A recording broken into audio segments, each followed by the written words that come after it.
Hello my friends and welcome back, and happy Monday to you. Not only happy Monday but happy Black Monday. This is the day that will be known as the Black Monday once again. Black Monday number 2, because I think the first one was 1987, or was it 1998? Well, correct me if I'm wrong, but the biggest drop of the American S&P 500 ever since almost 50 years. We had half a century, the biggest drop happened today, and I'm watching my money burn, and it hurts me. But we will begin with something that burns also, but it's a different story. It's a Russian soldier, of course. They have bought the new electric scooters. Look at these bad boys. Look at that. That's how they're sending their troops. First of all, we see 4 first one going, and it's a whole squad, right? They go, they have their fun, yay, and then another 4 will follow suit with their scooters, waiting a little bit for the first ones to draw the fire on them, soak up some drones, and then they will go. This is a new 21st century assault operation. Nothing like it in other places of the world. It's invented by the Russians. I don't need to tell you what happened to them. I don't think I can in YouTube. But now let's talk about one of the biggest hits on Russian territory that happened in the weekend. It is the one and only plant in Russia that makes fiber optic cables. This is the plant in Saransk, Mordovia Republic. This video appeared of a Ukrainian drone. I mean, let's be honest, this is a small plane. It's a plane converted to a drone that just slams into that building, bada boom, but it doesn't explode. So what happens there? People claim that it was a malfunction, it didn't explode, but that is false, and we'll get to it right away. But before, let's also check out the way the plane approached the target in Saransk, the fiber optic plant. It just flew very loud, very slow, and very low. What it demonstrates to us is that Russian air defense capabilities are so weak that they're unable to shoot down this. I mean, this is what they were made for. The Soviet era air defense, S-300, Pantsir, all of that, they're made to shoot down big planes, maybe slow-flying planes, loud, big targets. If they cannot shoot this down, it's not an invisible drone, it's a big, massive target. That shows that they cannot really shoot much down at all. It just flies over everything. It's a double tap attack, of course. The first one went in the night, as we can see, and I just want to show you now that it did cause an explosion. See, this is the end result of the drone hitting the building, and supposedly was carrying a Fab 250 also, which is a big bomb. It dropped that and went to a second round and connected to the building itself, and yes, it did burn. So Russians do have to import their fiber optics again from the Chinese, since the factory is burning. My friends, Trump has unleashed an unprecedented trade war, and whoever owns these news houses pushes their own agenda with the wording, for example. This is why I bring to you Ground News, the #1 news comparison site in the world, and it's a great tool I use. Here we have EU to prepare countermeasures to the US, and we can see the coverage details immediately on the right. Here you can see the bias distribution right below it, visualizing it where these news houses and news pages are with their political standing. We have the factuality right here, which I would call the most important of all. Of course, we have the ownership tab, which shows you very nicely and visually who owns it and what might be their agenda. Now here we can see all of the articles, and very interesting is to see where their wording differs. Title by title, news site to news site, you can just see it right here compared to each other. For example, we have the NOS media conglomerate. It immediately tells you that. It's a media conglomerate. We have the local AT, high factuality. These things are very important if you choose what to fill your mind with. Gotta be high factuality, gotta be center. All of these tools are very easily accessible for you, and for a limited time, you can get the same plan I use for nearly half of the price. Just go to ground.news/Artur or scan the QR code on the screen to get their unlimited access Vantage plan for just $5 a month. Or gift it to someone you know and have more informed conversations. Call out one-sided narratives and have more in-depth conversations about the stories shaping our world. I only promote brands I vet, and I think you will find Ground News as valuable as I do. Thank you, Ground News, for sponsoring today's video. Coming from the Ground News, my friends, I have something else ground for you, because on this video, on the ground, you can see groundhogs having it off. I mean, these are, I guess, Russian versus Ukrainian groundhogs. I kid you not, this is no meme. This actually happened. For some reason, these 4 groundhogs decided to have it off right next to the bomb shelters on the front line. I guess these are Ukrainian bioweapons versus Russian bioweapons trained and sent on each other. Unfortunately, we don't know who won, but the battle was bloody. And when we talked about the fiber optic plant in Russia, Sarovsk, being hit, I mean, here is, look, this is what a fiber optic cable looks like. This is a drone that has this coming out of the back of it like a spider's string, and you cannot jam it because it has a wired connection. It's wired to the operator. You cannot do anything against it except physical kinetic means, if you can do that. And this cable is everywhere on the front. It makes it quite difficult to run and walk sometimes because you might fall actually if there's plenty of it. And both sides use it to great effect. Russians use a lot of these fiber optic cables, and so do Ukrainians, both sides, more and more as time goes on. They're very deadly weapons because the only way you can take them down is with a shotgun, because with a Kalashnikov or something else, it's almost impossible to shoot down a fast drone.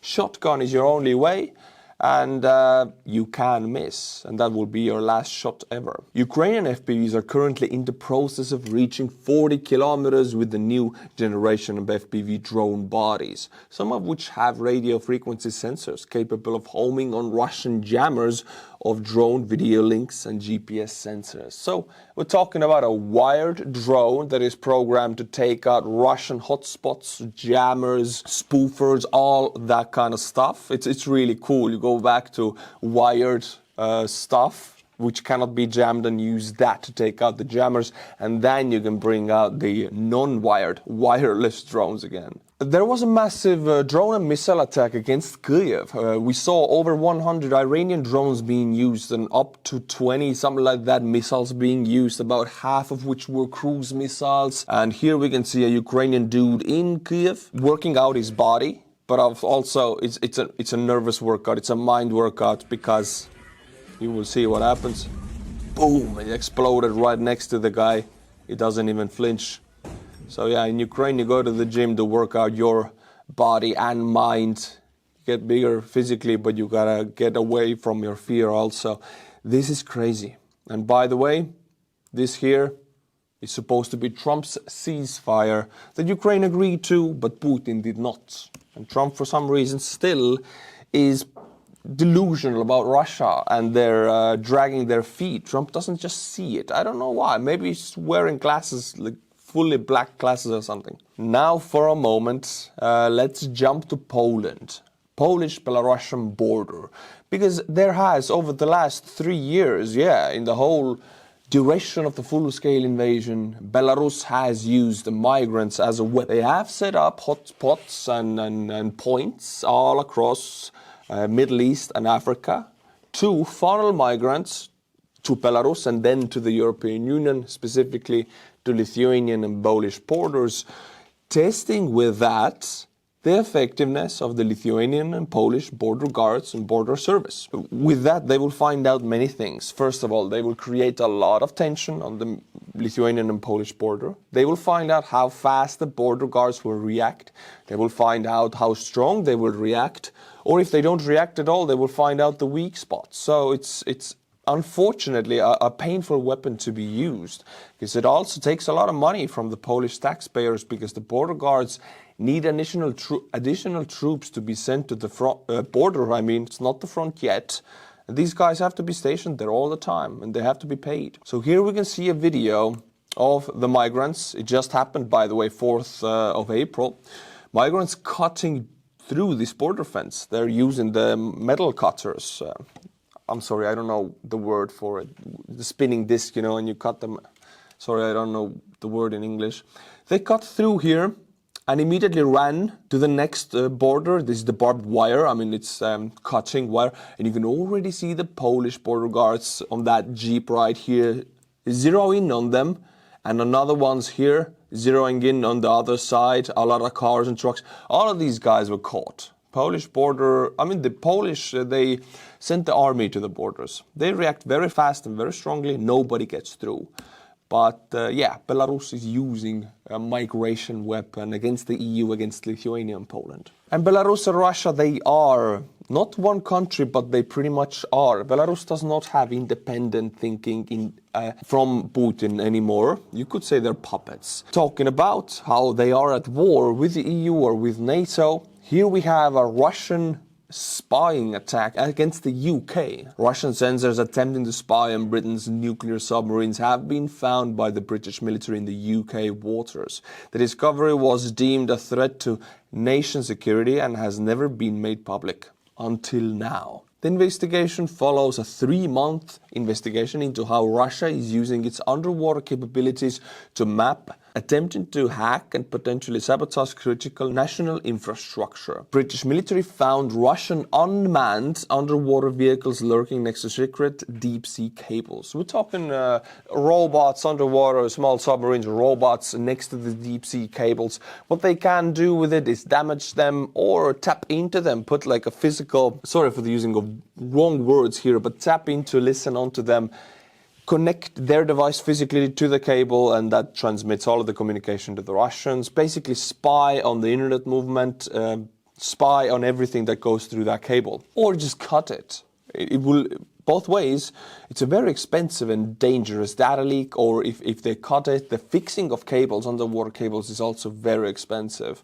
So they have means to hurt the underwater infrastructure of EU and UK big time. They have means to do that, and they're doing that. I know we jump around a lot in this video, but there are news I want you to know. We jump to Russia and southern Siberia because the storm season has begun. There are plenty of storm seasons in Russia in certain areas where every year it's the same story. Storms and floodings destroy a lot of infrastructure. In this case, it's the southern Siberian areas, strong winds, they blow off roofs, they destroy infrastructure, fires and everything. It happens every year. I'm not here to claim some apocalyptic end to the Russians. What I'm here to say is how these storms hit differently ever since the start of the full-scale invasion is because Putin has sent a big portion of the police force, firefighters, medics, emergency reacting forces from each town and city. They have been sent to war. Meaning, if these things happen now, which happen every year, they will not be reacted to, they will not be fixed, the local populations will not be saved or helped, because the guys who were supposed to do that, electricians, firefighters, they're on the front or they're dead. So the roof that flew off the building, it flew off and nobody's going to change that situation. Nobody's going to put it back. There's no construction workers. They have to import them because the guys have been sent to the front. So the devastation year by year gets worse in Russia since there are just not enough guys to fix that stuff. It's a very primitive look to it, but that's how it is. Now we jump back to the front because we have a video from a Russian trooper from the 33rd Motorized Rifle Regiment, and he talks about some pretty dark stuff in his video. Video was leaked through his relatives, and he talks about how Russian commanders are using FPV drones to attack their own soldiers if they fall back from an assault to a Ukrainian position. It's a modern equivalent of Stalin-era blocking detachment, which shot Soviet soldiers who attempted to retreat. The video is in Russian, of course, but he talks long about it, how they are struck with FPV drones, and if they stop for a moment during the assault, they can see their own commander using an FPV drone to urge them forward, and sometimes the drones connect close to them, Russian drones, to urge them forward. It's World War II tactics of Stalin era. Nothing has changed except the fact that back then they used Maxim machine guns to shoot their own guys. Now they use FPV drones. Talking about Stalin era, World War II, here we can see Russians deploying World War II era howitzers, towed howitzers to the front. These are really known to be very rusty because usually they stand outside in Russia for the last 50 years. They don't stand in hangars somewhere. Russia has never built hangars to store equipment, only the most modern ones they have. These have rusted away in a facility somewhere for the last 50 years and they're being sent to the front. Now, I'm going to tell you the truth. What's the future of these howitzers? If you can get one from every 10 howitzers to shoot, you will shoot from it. The rest 9 will be used as decoys to soak up Ukrainian drones, and the Ukrainians will attack them. You can see how Russian losses, the howitzers numbers are insanely high, like 50, 60, 100 per day. They're using their old howitzers as decoys. I mean, you cannot shoot shells out of most of them. The barrels are rusted, they're stuck. The borings are rusted inside the barrels. If you even do shoot, it's wasting the shells because they're so inaccurate. But yeah, they can soak up Ukrainian FPV drones, which they do. Now we jump back to the front and here we can see Russians. You know, you don't see that much, but Russia's actually evacuating their wounded, something that you don't really see much. But it's Rasputitsa again on the front, which is a mud and rain season that happens 2 times in the Ukrainian and southern Russian areas, where everything turns into mud. That is, the forest and the fields, everything turns into mud like that. And in this case, their golf car, Chinese golf car, that they used to evacuate the wounded got stuck with the wounded. Even the ATV, it's having trouble to pull that out. So they got to unload the wounded and get off the mud. If that golf car gets stuck, imagine tanks and BTRs and BMPs, they have no chance. For the next month, that's the situation on the front. And finally, my friends, on the Russia-Ukrainian war topic, I will show to you a tactic both sides are using. This is an anti-drone netting defending the most important logistical supply routes, Now you can see this netting going left and right and on top even. It takes a lot of effort and time to install it. A lot of energy has to go into it. But if you're talking about some kind of strong point like Bakrovsk, for example, you gotta keep it supplied. And FPVs are hunting supply chains on both sides, so this is worth it. This is a Ukrainian video, but Russians use the same system. Again, it is effective and it is not effective, guys. As I said, fiber optic cable drones are known to fly inside these tunnels, still seeking to destroy logistics. Some drones do get stuck to it. It lessens the percentage of casualties due to FPVs, but it's not 100% effective, of course. I'm just here to show that both sides are using it on their most important logistical routes. Alright, my friends, usually I do it at the beginning of the video, but today I wanted to give you more information before we get to Buy Me a Coffee monthly members. But we're here now, don't worry, your ears will bleed today. And today we have a big member, biggest member in I think a few months. It's Allen and Tonya. Allen and Tonya, there's 2 of you, I guess. You became one of the biggest members. Thank you so much. And I want to send you out this Rehi patch. You deserve it. Shoot me a message and buy me a coffee. I'll send this your way. And I'll send it to every other Buy Me a Coffee member also. We also have Scott Armstrong, Steve and Guy in Canada. Again, 2 of you, I guess. You'll be getting 2 of these. Frederick Kardatske.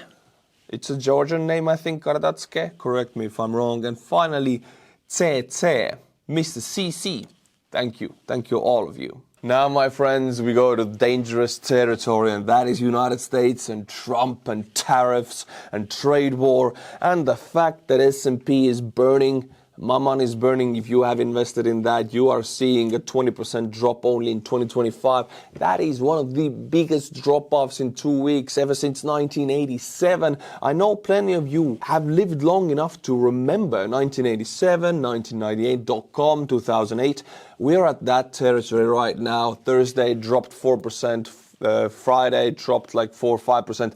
Monday today dropped like 5 to 6%. This is a 15% drop, even more in 3 days only. Everything is burning. I hope you have a cold brewski at the end of the day, because you will need it. We begin with a few funnies. Don't shoot. I'm an idiot. Prove it. I put tariffs on penguins, but not Russia.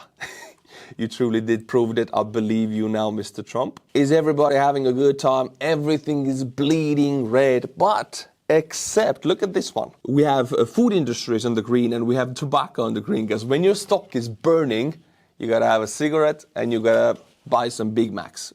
Again, this is no joke. If Kamala wins, you are 3 days away from the start of a 1929-style economic depression.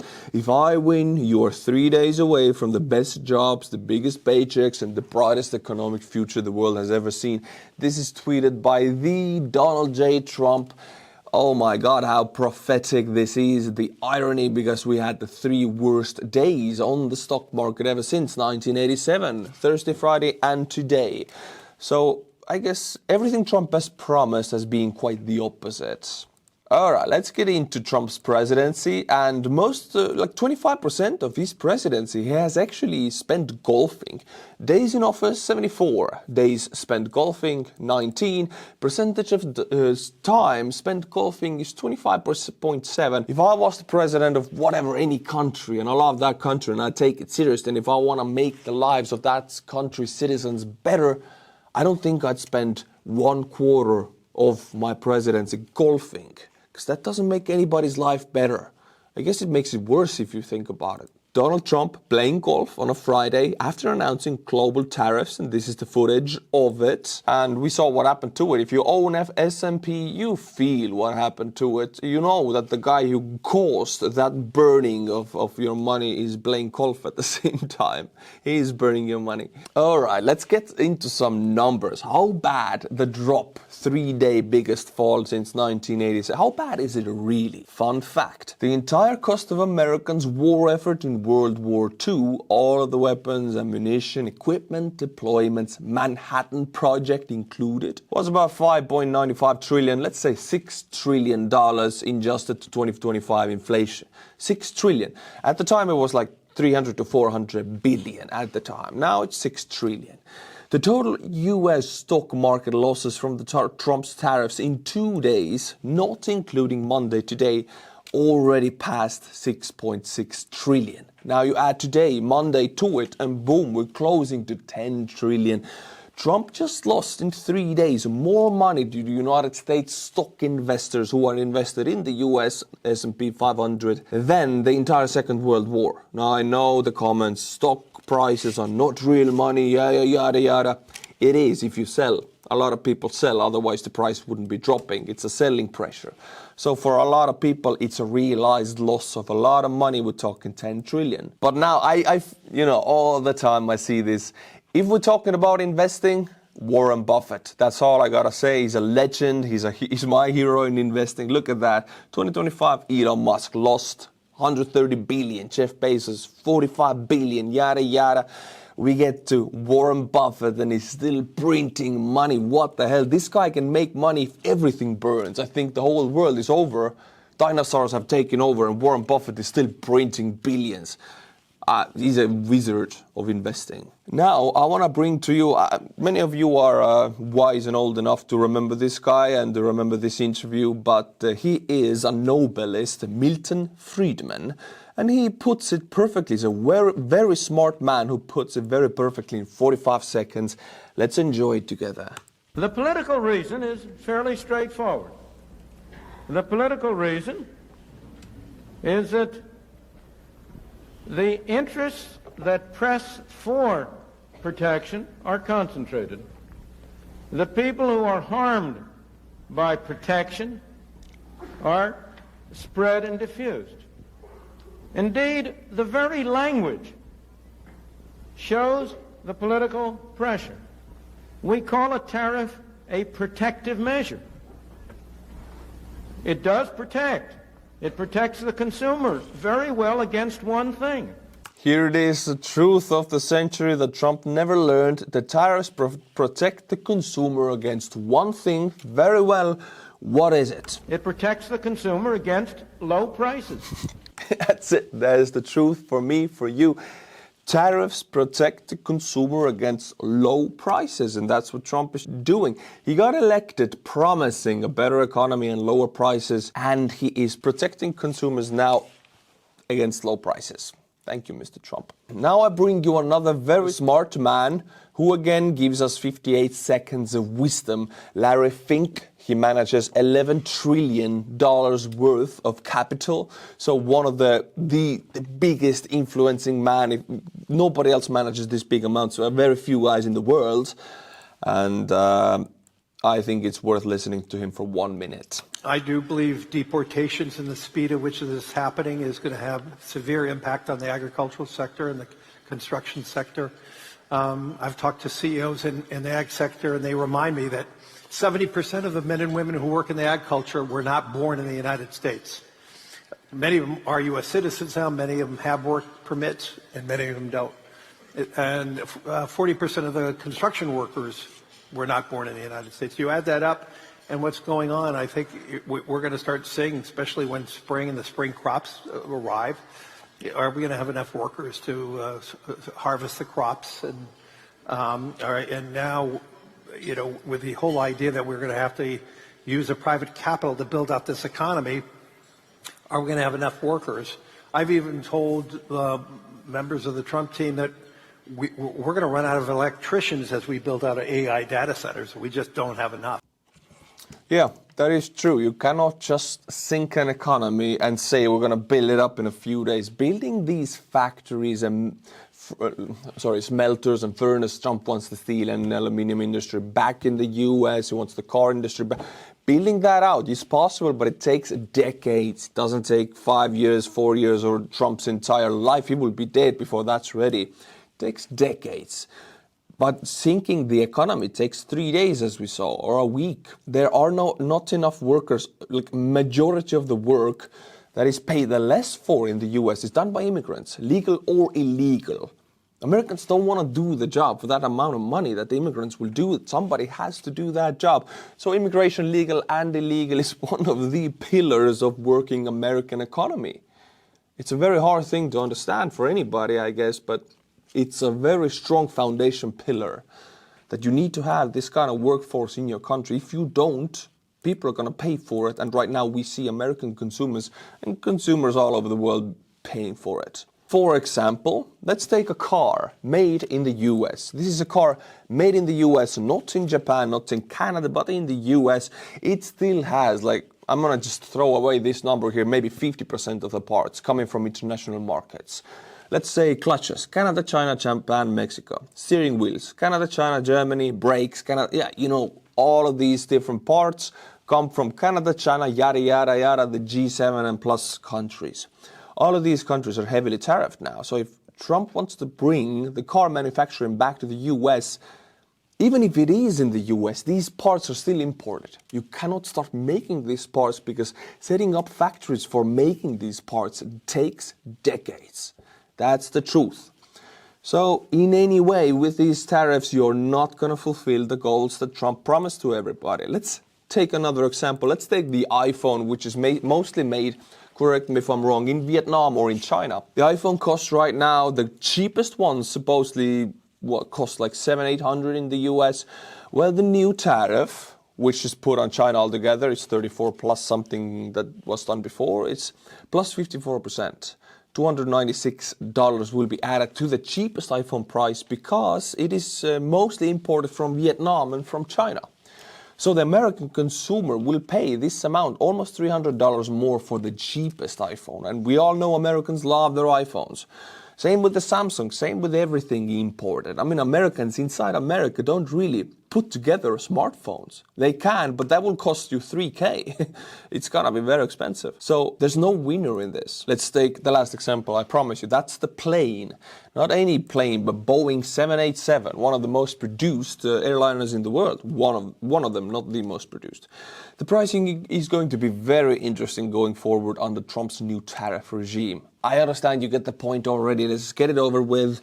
All of these different parts, even if the plane is physically made in the US, these parts are not, and you cannot start making them tomorrow, not next year. In 10 years, it's possible. If you invest now, hundreds of billions. You got to invest it today to be able to produce it in 10 years. It takes time to build out these factories, to train the workforce, to even train them in schools. I mean, America doesn't have the workforce for that right now. So It's not that simple. It's a very complex issue to bring back industry. It's almost impossible, actually. And by the way, Trump hoped these tariffs would have an effect of EU and China and all of these countries to come begging to lower the tariffs. But what we have seen is that the countries are pushing back. The only thing America will get from these stupid tariffs is isolation, while the rest of the world, Canada, Mexico, the EU, just turns to China for manufacturing. Massive tariffs on China. Well, China needs buyers, and EU and these consumer countries need sellers. China is a seller, so we're going to turn to them. We're going to buy from them. China can make a lot of stuff. It's really bad, I know, but somebody's going to buy it. If we cannot buy from the US, we're going to buy from China. Okay, let's get to the topic. Who actually is pushing back against these tariffs? This is the newest statement by the President von der Leyen of the European Commission, and she just came out with a statement that we're putting in the EU, we're putting together a combined package of counter tariffs to the US, meaning that our prices will rise a lot here on US goods, and US prices will rise a lot in the US on European goods. Everybody loses. Our consumers are paying a lot of more money than US consumers. Everybody loses. There are no winners in the trade war. I'll just bring you a very fast list of countries who have already confirmed their retaliatory measures, retaliatory tariffs, who are not submitting. It's China, 34% tariff on the US, Japan, South Korea, France and Germany, Canada and Mexico. These countries are just named. They're one of the biggest United States trading partners, contributing to free trade and the whole global trade economy. If that is changed now, which it is, Trump is demolishing that. I'll say that again, it is we in the EU, the consumers, who are losing, and it's the US consumers who are losing. Who is winning from it? I actually don't know, because even Trump's inner circle, I mean, Elon Musk and Jeff Bezos and all of these, they're losing billions. Their money is burning. Right now, I don't see who is winning from it. I think China is. And to sum up the tariff topic, I'll not go back to it, but this is a beautiful video in 2 minutes. Let's watch it together. President Trump's tariffs are one of the most harmful and unnecessary mistakes of the modern era. They rip us off. It's so sad to see. Almost everything Donald Trump has said about the history, economics, and technicalities of trade is delusional. Here's why. The president says his reciprocal tariffs are justified by other countries' barriers to America's goods. Currently, America imports more goods than it exports overall, and especially from countries such as China and Vietnam. To counteract this, he is setting tariffs to try to balance trade with every country. The formula boils down to this. Divide the trade deficit in goods with a country by their total goods exports to America, and then halve it to get the tariff. Take the European Union as an example. America's goods deficit with the EU was $236 billion in 2024. You divide that by the EU's goods exports to the US, which was $606 billion. The result is 39%, which his team has roughly halved to get the tariff of 20%. But this approach is flawed, because trade deficits don't tell you much about barriers to trade. Take Brazil. It's notoriously protectionist and charges importers tariffs of more than double what the EU levies. Yet under Trump's scheme, it faces the minimum tariff of only 10%, half what's being charged to the European Union. Trade deficits just don't measure what Trump thinks they do. Saying that America needs balanced trade with every individual country is crackers. Let's take another example. Trump is levying an astonishing 37% reciprocal tariff on the small economy of Botswana, from which America buys about 4 times as much in goods as it sells. But what America buys from Botswana is mainly diamonds, because it has hardly any of its own. So does it really make sense to say that America must sell as much to Botswana as it buys? It's like saying that when you go to the jeweler to buy an engagement ring, they must buy something from you too. I'll end it here, but it gives the point perfectly. The benefits that the US is getting from this trade, free trade, rules-based order, globalist system that they built is not that they are exporting more than they import. This is not that they are hurting. This is how they are benefiting. It is the United States soft power and security guarantees and the fact that everybody wants to trade with them. If you destroy that, you destroy the entire system. There are so many invisible benefits to that system, to the US. That's why the US has been the most powerful economy, because everybody funnels investments and money to the US because they're the leader of the free democratic world, and everybody wants to have shop in the US. Even if you say, okay, we put our manufacturing in China, would it put it to Mexico? No, we have not seen that. We are going to see that now when people are being afraid to invest in the US. And what is a bigger and better example of this? Well, I'll show you a secondary effect of Trump's tariffs. According to The Telegraph, a number of senior officials in the Christian Democratic Union, CDU party of Germany, who are set to lead the next German government in Bundestag, they're considering the removal of all remaining 1,200 tons of its massive gold reserve from the second largest in the world, behind the United States, from an underground vault at the US Federal Reserve in New York City. It's a secondary effect, and there's thousands of these instances. You cannot take into consideration these invisible secondary effects of destroying the United States' position as the leader of the free world. Less tourism, a lot less tourism. People don't want to put their gold in the US. That's just one example. There's plenty of examples of people wanting to buy the US stock. People wanted to keep their money in the US banks. People wanted to buy US weapons because they come with invisible security guarantees. All of that gone. It's not only tariffs and trade, it's a massive invisible set of benefits the US will lose. And this gold, it's only one of the examples. I know this video was a bit longer, my friends, but there's so much to talk about. I speak very fast to cover all of the topics, and I'll keep you updated on everything in the coming Wednesday, actually. Also, join the channel, become a member of the channel. Link is in the description below. It's a 99-cent membership only, but you get 4 extra videos per month for members only. Every Saturday, an in-depth analysis of a topic connected to Ukrainian war will be published for members only, for you. It's the cheapest option on YouTube.